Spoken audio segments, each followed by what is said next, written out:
Honey, are you sure you don't want breakfast? I've got to go.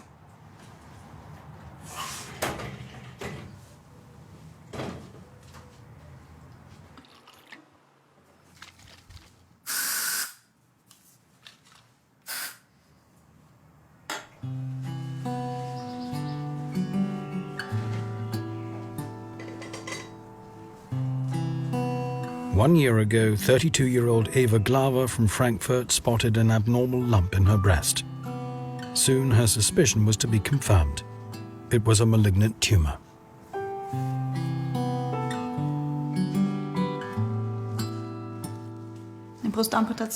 First of all, the breast was amputated. Then I went into chemotherapy 6 times. I was getting irradiated for 6 weeks and I get antibodies 18 times. Hopefully it'll be over then and I don't ever have to go through that again. How did you tolerate the infusions today? Quite well so far. What did you say? There's a cystic alteration in your right breast? As well, yes. In the right breast, yes. And the tumor was on the left. Where exactly? Yes, here above. It would be very important that you know which deodorants you can use. I would pay attention to the contained additives and, most importantly, that there's no aluminium involved. Aluminium? Yes, exactly. I wouldn't take any risks.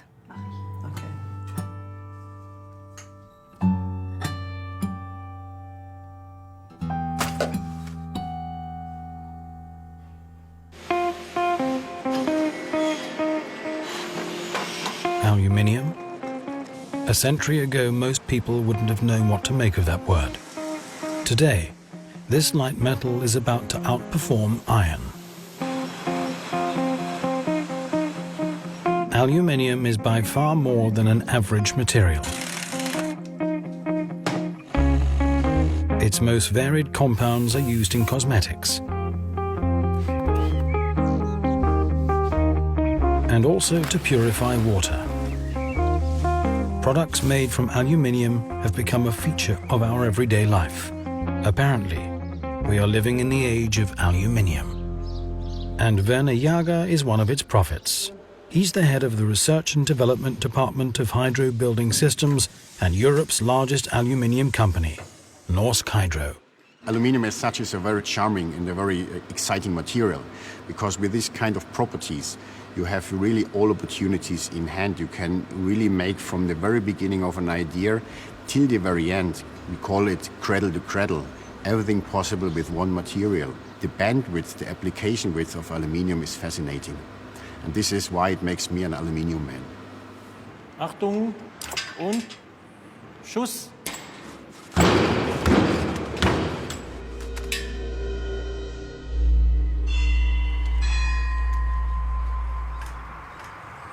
Christopher Exley chairs the Institute for Bioinorganic Chemistry at the British Keele University. For nearly 30 years, he's been occupied with one subject: aluminium. I live about 12 kilometers from the university, and so I have been cycling from my home to Keele for 19 years now. It's been a long journey, almost equivalent to, well, more than twice around the Earth in cycling to Keele so that I can come here and do my research on aluminium. In the early 1980s, the defining environmental topic was acid rain. Water is usually free of aluminium. Christopher Exley discovered that the acid in the rainwater extracted tiny bits of aluminium from the soil, but it was enough to kill fish. Results revealed that the aluminium ions attacked the fish's gills and disturbed their functions. The fish suffocated. When you see how aluminium impacts upon a small salmon, it's actually quite a devastating thing. You see the suffering. It was these sorts of observations which made me think about working on aluminium per se, not simply aluminium in fish, but understanding how aluminium impacts upon all living things, and of course, primarily humans.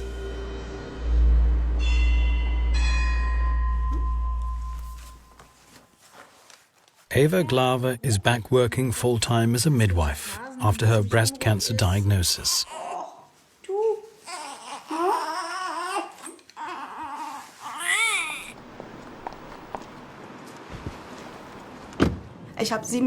For 7 years in a row, I've been living on call. I had to do my 10 hours of work every day, often also some 20 hours straight. Births come at night mostly, until the next morning and so on. As long as it takes, and then back to home visits. Accordingly, I would say I have been sweating a lot and been carrying deodorants in every pocket all the time. About 11 of them. Because I always carry one in my sports bag, of course, one in my midwife's bag, in my handbag, at home, at my boyfriend's place, and another one for variety, and one in the car for emergencies.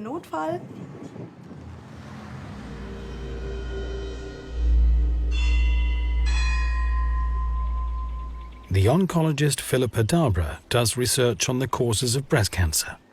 She examines why remarkably many tumours appear in the region next to the armpits. Studies done in the 1930s and 40s showed that there was 30% of breast cancers in this region. Now we have nearly 60% in this region. So something's going on beyond the ordinary explanation of there being more tissue in that region. And of course another possible explanation is that this is the region where chemicals are being applied under the breast. Darbra's first guess was the negative influence of so-called parabens, which are contained in various cosmetics. Then I realised that within those cosmetics was aluminium used as an antiperspirant, and that was added at quite high levels.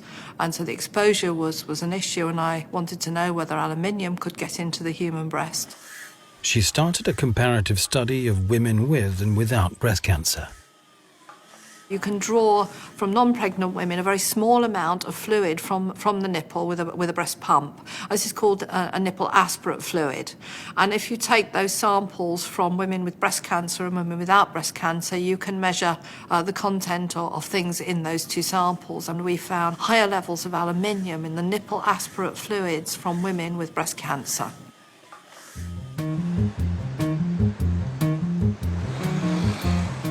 The International Aluminium Institute is based in the centre of London, and it lobbies for the aluminium industry.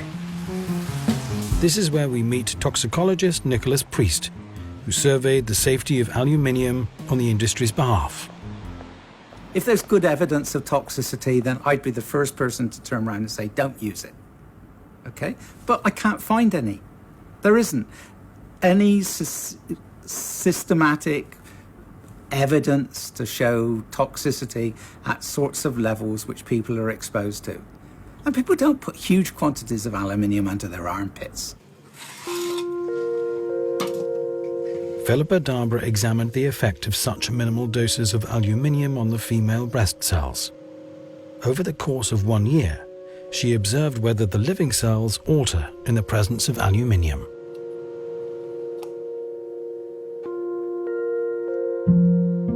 Indeed, when we take normal breast epithelial cells, they will form colonies in suspension culture, and they can form what you might call little tumours in suspension in the presence of aluminium. But in the absence of aluminium, of course, they don't do it because they're normal cells. So in that sense, the aluminium seems able to convert a normal cell into a cancer cell.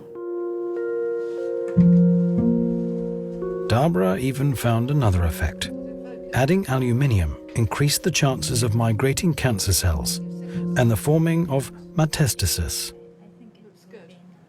One thing, we also find that aluminium may be able to influence the way the breast cancer cells behave and maybe the way that they can move. And of course, if that's proven and substantiated by other laboratories, is a very serious issue, because obviously nobody dies of a lump in the breast.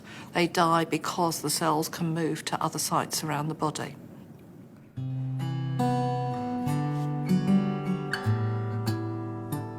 I was always looking at chemotherapy as a friend. I was certain that it's a major poison and that I'm doing my body great harm with that. But I was always trying to tell myself, oh, come on, you can do it. The toughest things were the suspected metastases in the liver. Just envisioning the end of my life was just somehow...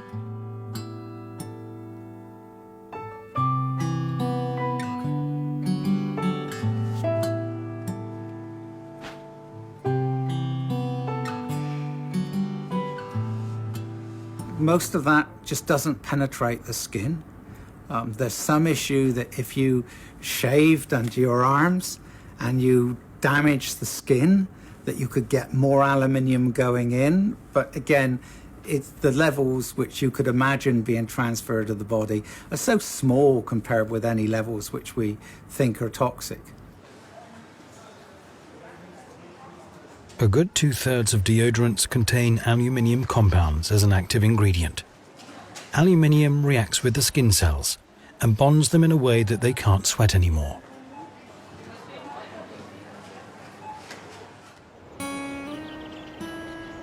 Aluminium is the most common metal in the Earth's crust, twice as common as iron. But pure aluminium as such does not exist. It is bound tightly with other elements and cannot be washed out by regular water.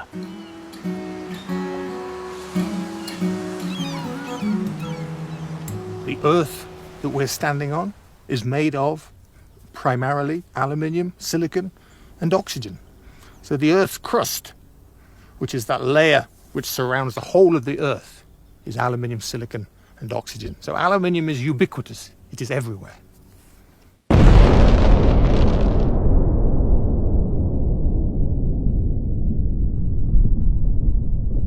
A slate quarry. On the inside, the rocks are tied together by aluminium ions. It's extremely difficult to extract the raw metal.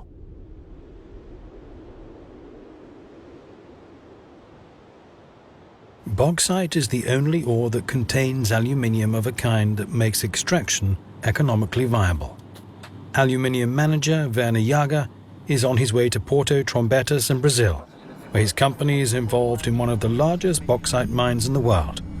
Here, in the middle of the untouched rainforest and hundreds of miles from any city, a mining enclave with over 6,000 workers has emerged. Without the company's invitation, you're not even allowed to leave the airport. Bauxite mining in the rainforest is comparatively easy.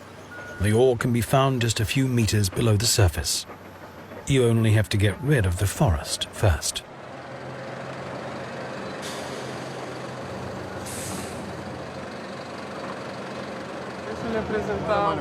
Hey, good to see you. How is life? It's quite a big excavation here. How long does it take to remove this area? About 2 shifts, so in 48 hours it'll be done.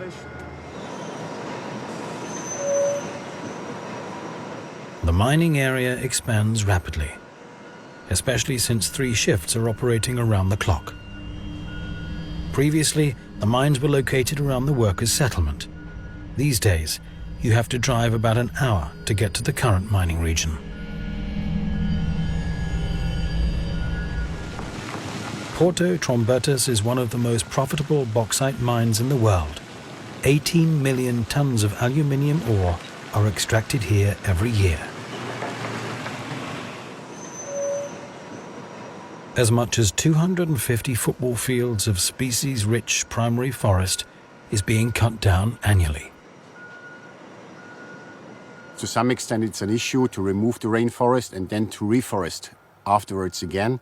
But on the other hand, you get a high quality of bauxite, which is definitely much more value than you have low-grade bauxite in other opportunities. While the mines are being reforested, the original variety of species might be lost forever.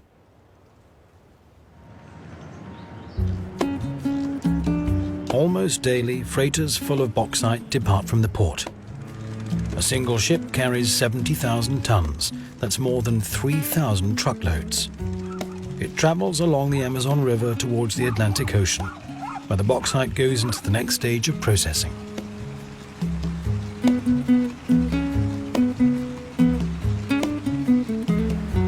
The largest aluminium refinery is located in Barcarena, by the Rio Pará. The people here make a living based on fishing. At least, they're trying to live off fishing. The Rio Pará was the habitat and main food source of the local population for many centuries. But since bauxite has been processed in the area, everything has changed. Sei porque a água mudou aí, a água tá muito diferente. I don't know what's causing this. the water changed significantly. It's become very white and viscous. I think it scared away all the fish from this part of the beach. 20 years ago, we caught a lot and came home with canoes full of fish that we could sell, but that's not possible anymore.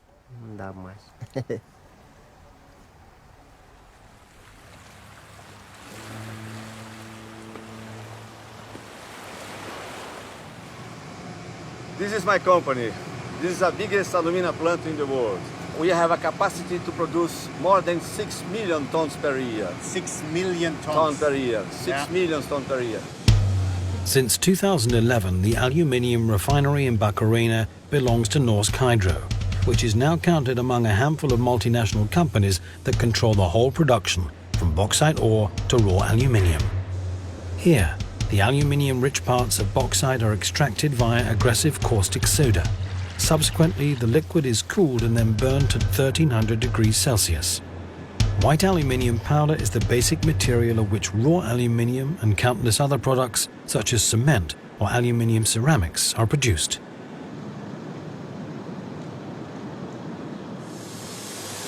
The working conditions are extreme.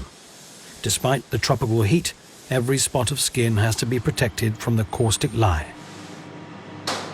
More than half of the bauxite becomes useless red mud that gets dumped. What happens to all the hazardous waste remains unclear.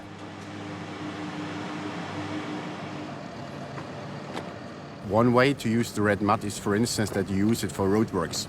Also realized has been to make bricks or tiles out of it. We have also built houses out of this red mud bricks. We have tried this. However, sufficient building material is available. The red mud dumping site is twice as big as the refinery itself.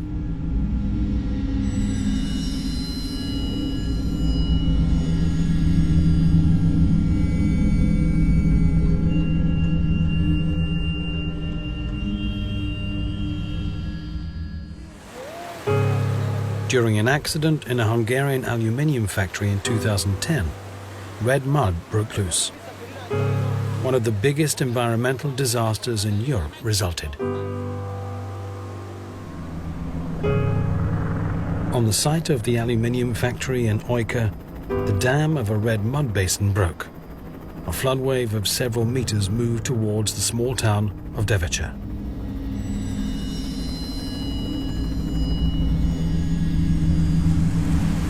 Hardly anyone in the area was aware that the red liquid wasn't water, but corrosive caustic soda. Istvan Benko from the local TV station quickly grabbed his camera when the disaster struck. The street had turned into a raging river. Benko managed to save himself by climbing onto the terrace of his house. Once he reached the bath, he realized that it was not average mud out there. His socks had dissolved in the liquid. One neighbor tripped and fell headfirst into the red mud. The firefighters took both of them to the hospital.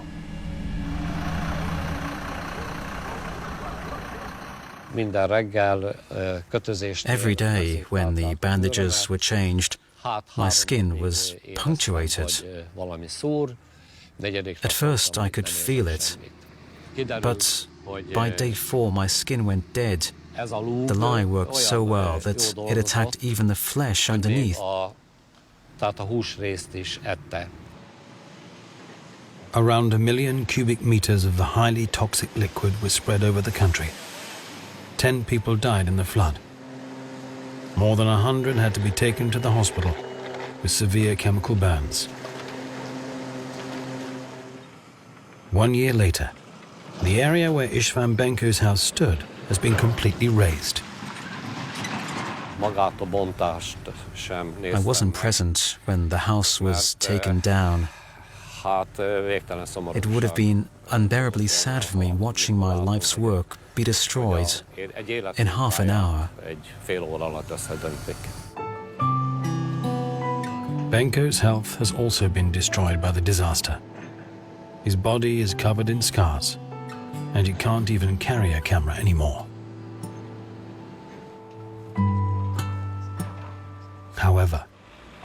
The aluminium factory has resumed its production in the meantime.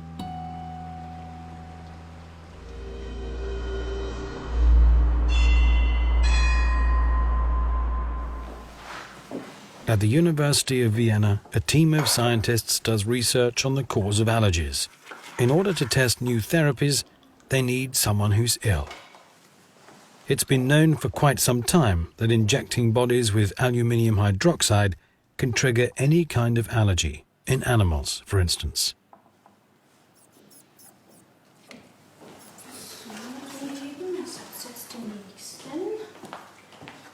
It now turns out that you can make mice allergic if you feed them apples or nuts, together with medications for heartburn. These drugs contain aluminium hydroxide as an active substance. And apparently, aluminium turns the immune system against a simultaneously administered substance. By now we have picked out the major food allergens and could prove that with aluminium as an adjuvant, food allergies can develop. If you want, we could actually take the entire kitchen and add adjuvants, and from my current perspective, we could take anything here with varying intensity, but we could induce food allergies, certainly. I often have a runny nose and my tongue tingles sometimes too. Studies show that children are more likely to suffer from allergies if their mothers were taking medication containing aluminium during pregnancy. This is a very sensitive topic. Heartburn occurs because of the high position of the diaphragm during pregnancy. These days, highly potential medications are prescribed, which pregnant women take over a long period. And hence, not only their own immune system is getting influenced, but also the immune skills of their offspring towards allergies.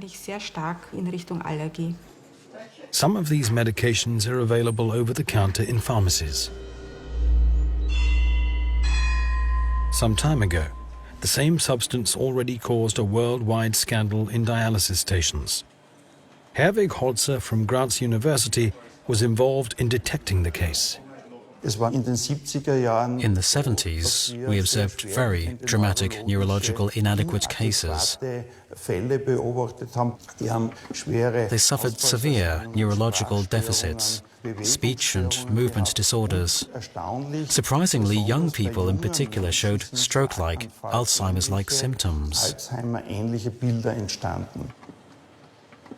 Finally, Holzer and his colleagues found the cause. The new medications contained large amounts of aluminium hydroxide. We discontinued with aluminium hydroxide as soon as we figured out the problem. But the neurological deficits did not improve. The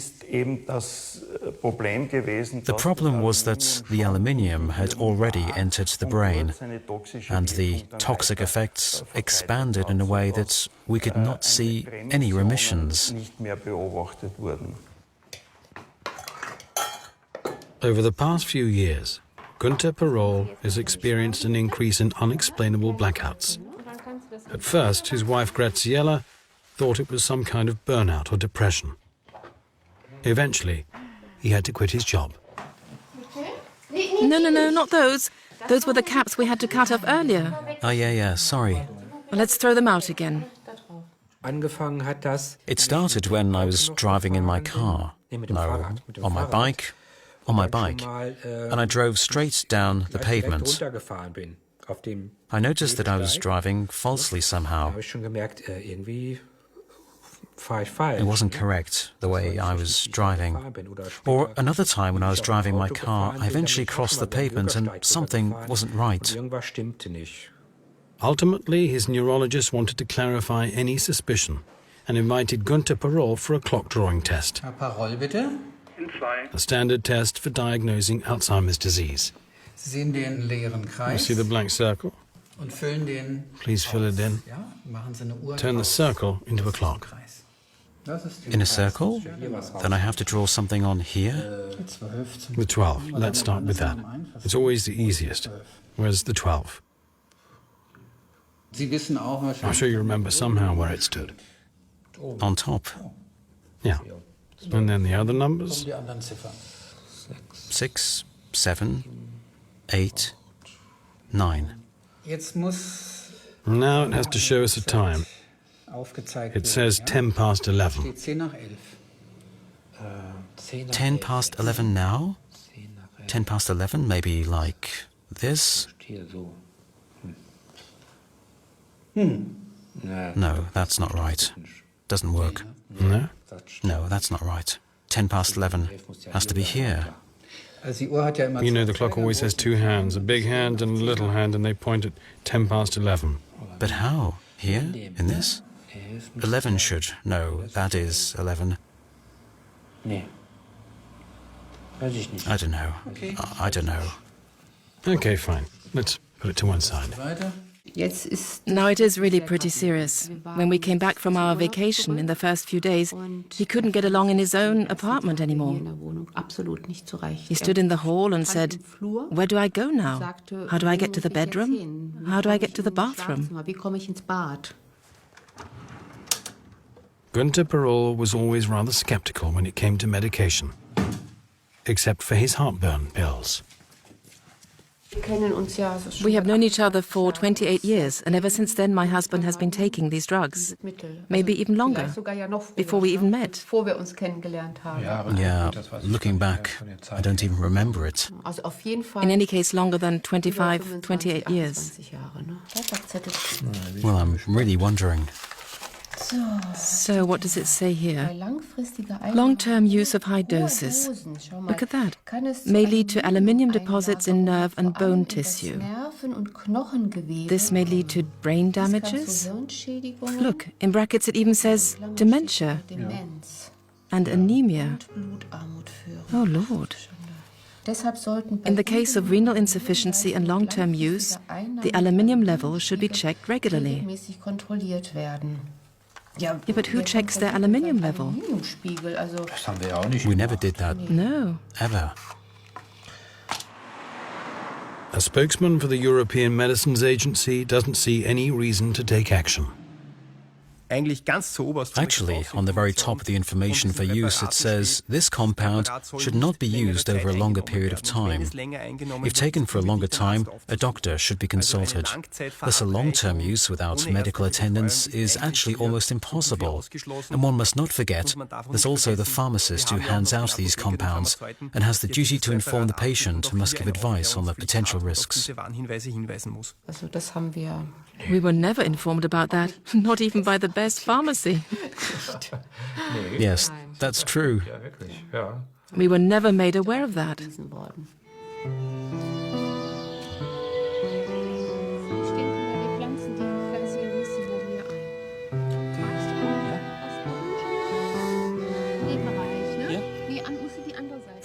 A couple of days ago, I found another article in a magazine which dealt with the suggestion if there was a new medication to be developed in the near future. Maybe it's already too late for me. That might as well be the case. I might as well say goodbye now. That's what I'm saying. Of course, it would be nice to stay here a little longer. Yeah, okay.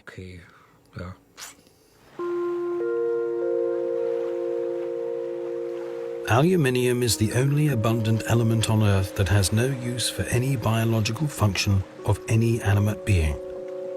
That is extremely unusual from an evolutional point of view, because one of nature's principles is to use everything available in a positive sense. We have not managed to identify one single benefit of aluminium in terms of promoting any biological system. Clearly, it's a huge benefit to mankind in material science and the many ways in which we use aluminium in the aluminium age. But does it benefit any biochemical system? And we're not just talking about humans. We're talking about from the smallest bacterium right through to humans. We have no evidence that any organism actively uses aluminium for any beneficial purpose. The aluminium powder from Brazil has arrived in Germany, at the industrial harbour Neuss, Düsseldorf. Here it will enter the last stage of the production process. It takes an enormous amount of electrical energy to extract the metal from its combination with oxygen.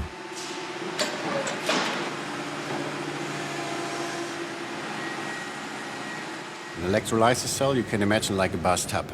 At the bottom of the bathtub you will find plates for the cathode which are made out of carbon. And due to putting a lot of current inside this process, you extract aluminium, which is then going as liquid metal at the bottom of the bathtub. When you compare us with steel, we take roughly 10 times more energy than 1 kilogram of steel. With the amount of energy consumed by the aluminium plant each year, one could easily supply a year's demand of electrical power for a city like Düsseldorf. And this energy is bound in the raw metal. Liquid aluminium is highly reactive.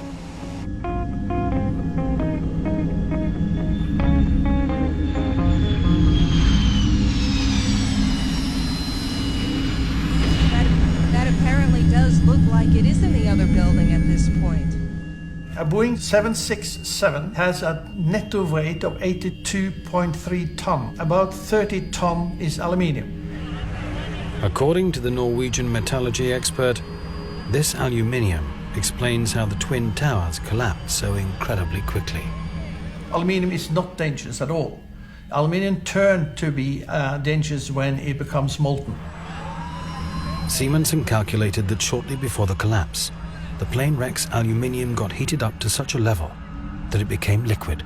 Some of the films which we are shown is showing that molten aluminium is coming out of the window and streaming down, and the temperature is very high, and my guess is around 800 to 900 degrees C.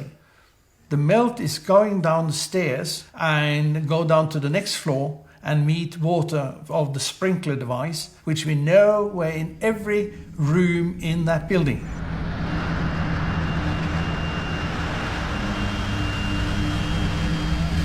The explosions prior to the collapse have led to frantic conspiracy theories. But that's no surprise, says Simonsen, if you're familiar with the properties of aluminium.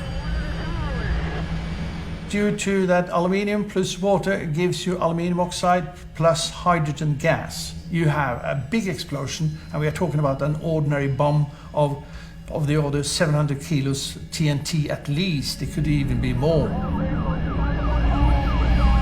Strangely, the official government report on the Twin Towers collapse does not mention aluminium at all.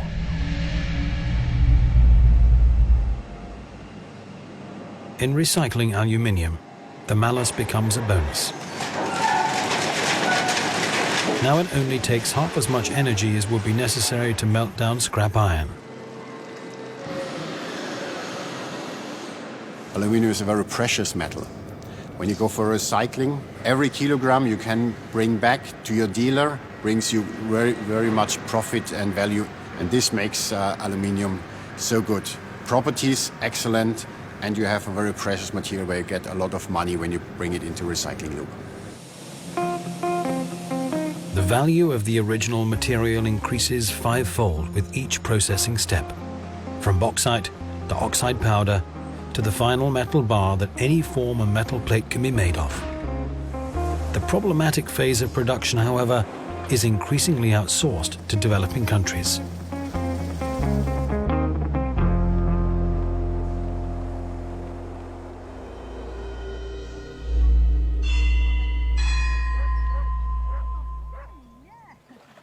Drinking water is being purified with aluminium in large parts of Europe. As in the case of the waterworks in Camelford in 1988, this process can also go wrong sometimes. I used to come here every morning to get my morning papers, and I walked along the river here, and the whole of the riverbed was coated in dead fish, and I wondered what on earth had happened. But in the evening, my wife took a bath, and when she washed her hair and mixed the soap with the water, it went bright blue. And she was quite surprised and not alarmed by this. She just it was surprise. At the waterworks, a minor technical problem was reported. The water is perfectly safe even for drinking, although the palatability of it means that people won't be drinking it. It is safe for all general purposes, although I will stress that 1 or 2 people will find it a skin irritant. Finally, Doug Cross was able to make the connection between the dead fish and the strange taste of the drinking water. When I came down in the morning, there were dead fish here, but not upstream. So the pollution could not have come down the river like this. It started here. And then someone said they were emptying the water mains onto the road during the night, flushing them into the river on the other side of the bridge. And that is what killed the fish. In other words, our drinking water was poisonous.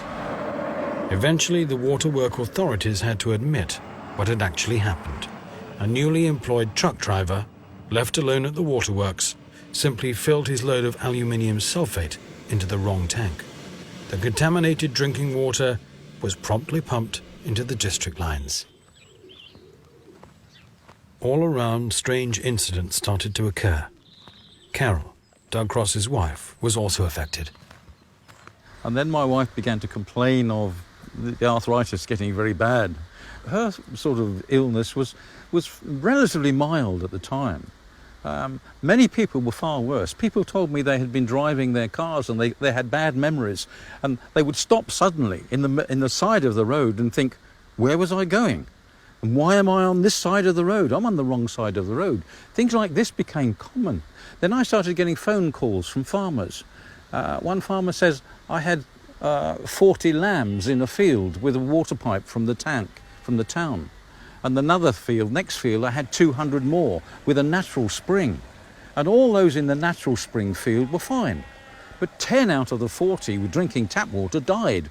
And then people told me about the similar problems with cows. When you hear of animals dying, big animals, and then somebody says, oh, well, it doesn't affect humans, you know that they're lying. In 2003, 15 years after the incident, Doug Cross noticed worrying alterations in his wife Carol's behaviour.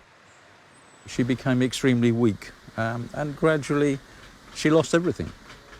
And then on one occasion she looked at me and said quietly, goodbye, goodbye, goodbye. And that's the last time she spoke to me. Soon afterwards, Doug Cross's wife died at the age of 59. The coroner requested Christopher Exley to make an examination of Carol Cross's brain and check the concentration of aluminium. There is no normal level. Normal level would be no aluminium. The reality is that we all have aluminium in our brain. Something like 1 or 2 micrograms of aluminium per gram of tissue dry weight. What we have found, for example, in certain cases of Alzheimer's disease, is that this figure might be as high as 4, 5, or 6. In one of the samples from Mrs. Cross's brain, we found 23 micrograms per gram dry weight, which is almost unheard of. One of the highest levels that we have ever measured, and we have probably measured more brains and aluminium contents of human brains than probably any other group in the world. Nice to meet you, Phil. The Citizens' Initiative of Camelford still gathers today. Carol Cross's fate is no single case. Bridget struggled a lot with her last 18 months. She struggled and struggled and struggled. She was 61, I believe. He began to suffer with his memory towards the end. Yeah. And he also developed epilepsy. There was no blood flowing through many parts of Bridget's brain. Wow. It was dead. There was an incident in the UK about 20 years ago at Camelford. Afterwards, there were lots of people that could demonstrate that they had cognitive impairment, okay, because they had a vested interest, okay? If they were cognitively impaired, they might get some compensation. If there was no damage, they wouldn't get any compensation. And that's one of the problems you get.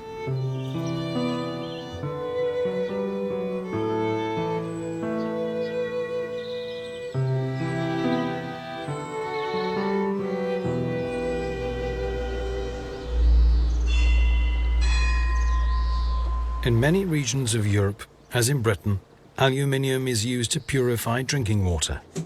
Aluminium does what it's best at, It connects with the next best molecule, in this case, with the dirt particles in the water. They become heavier and get stuck in the filter or the infiltration basin. We can also use the polyaluminium chloride to run a flocculation system in our waterworks, where these particles are bound again, and then it becomes the so-called drinking water. Then it is definitely clean.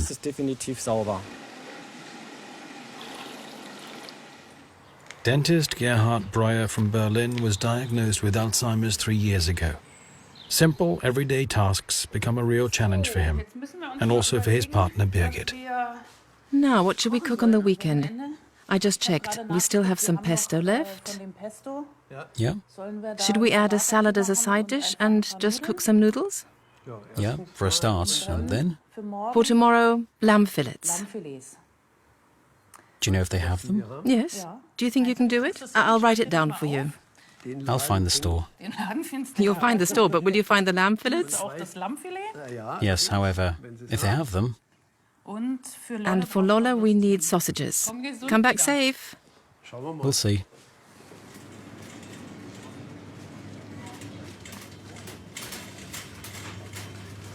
Okay, where are the sausages?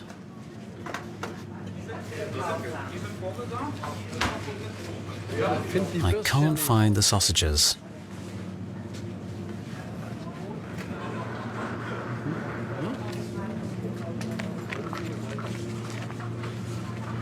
Where did I put my cart? Anybody know where my cart is? We do not know whether aluminium is a contributory factor or indeed a cause of Alzheimer's disease, but it doesn't change anything about the fact that aluminium is a neurotoxin. It doesn't change anything about the fact that aluminium is associated with the main pathological features of Alzheimer's disease. It doesn't change the fact that if you live in certain areas with a certain amount of aluminium in your water supply, you'll have a higher incidence of Alzheimer's disease in those areas.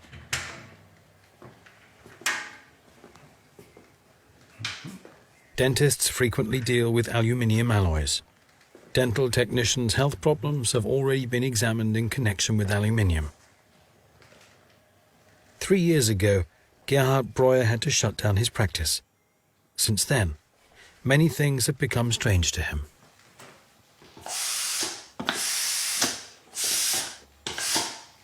I don't know this. I don't know how that works. Drills are those you can and should treat teeth with. Such tools you use to improve your sight around the corner and so on. And then you also have to use such sensors to look with your fingers if everything is all right.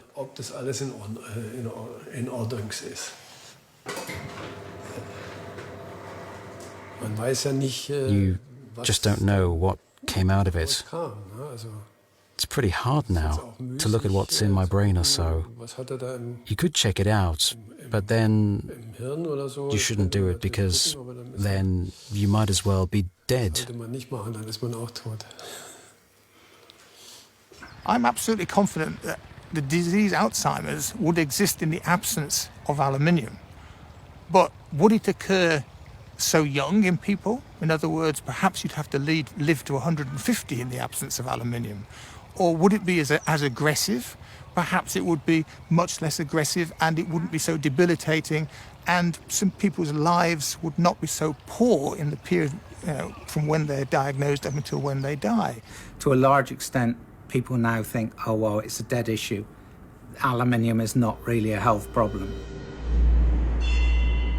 Even if industry-related professors keep vouching for its safety, the opposite view consolidates in scientific practice. For example, when Romain Guérardi, director of the Department of Neuromuscular Diseases at the Université Paris-Est, was confronted with a new kind of disease phenomenon among a growing group of people.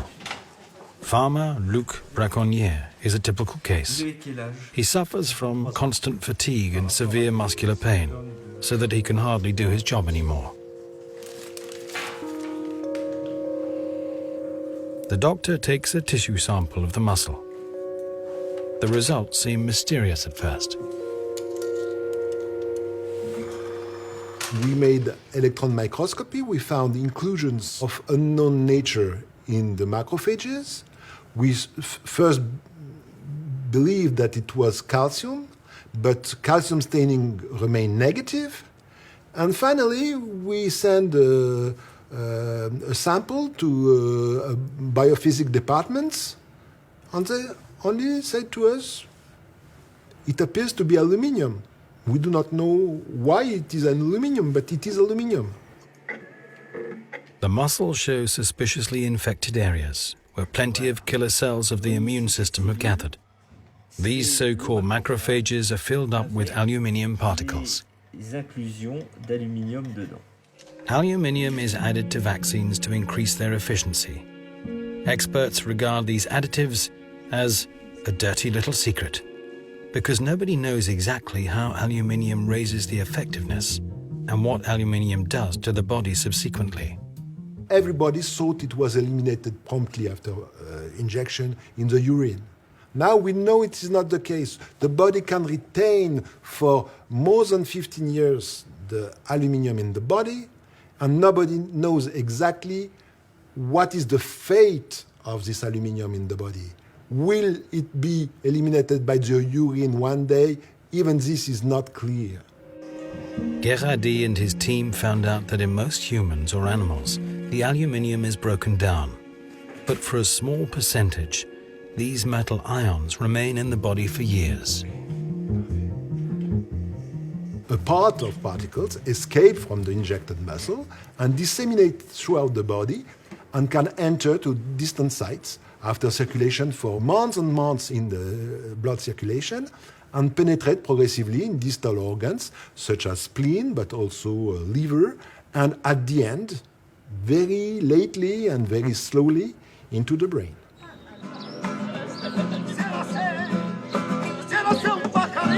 In May 2012, experts meet at a World Congress for Autoimmune Diseases held in Granada, Spain.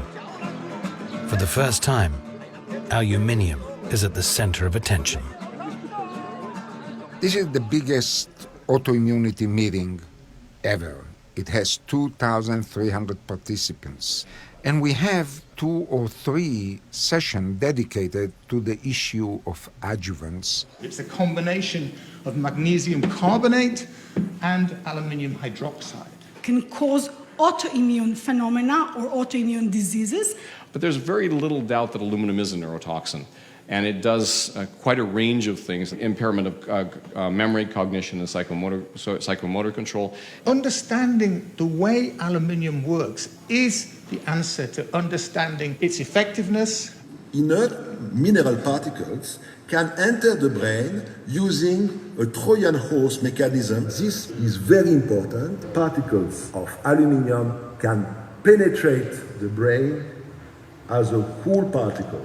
To many of those attending these sessions, it was a novel information. Our role as organizers of this meeting is to spread information, because little knowledge is dangerous. We do not condemn vaccine. We do not want to abolish vaccine. But I wish and I pray that I would know who is susceptible and who is not, to avoid the use of aluminium. Producers of vaccines will have to invest in the development of aluminium-free alternatives, says one consensus of the conference. But the authorities see no reason to take action. I don't think it's a medical authority's task to exert pressure. From our point of view, there's no imminent danger from aluminium hydroxide currently. So how should we exert pressure? Back in Frankfurt, Eva has invited friends to a party. It's been a year since she finished the chemotherapy.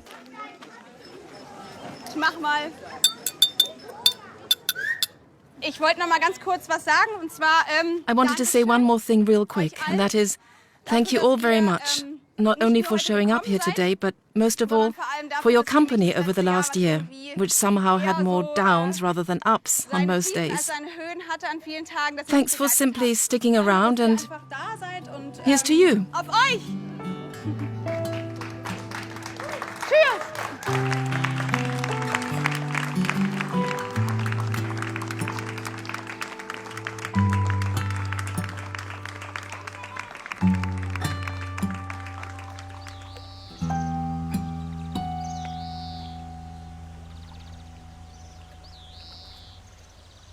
Pandora's box has been opened. Aluminium has been let out. So how is this going to impact on future life on Earth? Well, the first indications are not great, and we need to try to solve that problem. We need to learn how to live in the aluminium age, which is not going to go away in the near future, without the consequences or possible consequences of this increasing body burden of aluminium, the increasing incidence of possible aluminium-related disease.